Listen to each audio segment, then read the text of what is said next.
Back to your first alert weather now as we take a live look at Chris Kindle Market. Big crowds again across from our street side studio. Mild today, but some of the coldest air of the season about to arrive in Chicago. Meteorologist David Yeomans back with us now talking wind chills. David. Yeah, I think tomorrow afternoon will be our last time above freezing for 5 or 6 days. So this is the kind of weather, not quite going to freeze the lake yet, but this will cool the lake off certainly by next week.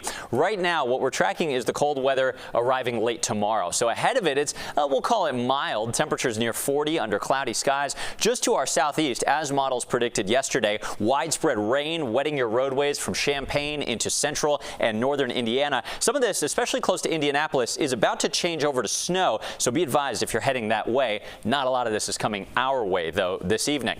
What do we expect? Cloudy skies, couple showers clipping Newton and Jasper counties, but even Chicago may actually see a couple raindrops or snowflakes overnight. This is actually a little batch of lake effect rain and snow that's coming in quietly by tomorrow morning. As you can see, this will be really light and really brief. That means we don't expect any roadway impacts, even with chilly temperatures by morning.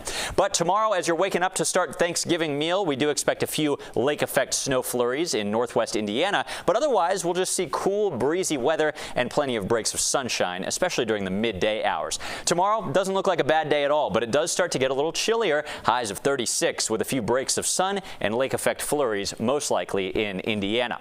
Let me show you what's leading to such absolutely cold weather as we wrap up November this weekend and enter December. This is something kind of technical called the PNA pattern, the Pacific North America pattern. And when it's in a positive phase, it leads to cold weather locally. Positive phase means we've got a huge ridge over the west coast. That means a trough near the Great Lakes. And in between these two things, because of the way they circulate, it's just a pipeline for cold Canadian air to make it here. This is how Chicago gets some of its coldest air of the winter, and this will lead to abnormal cold this weekend.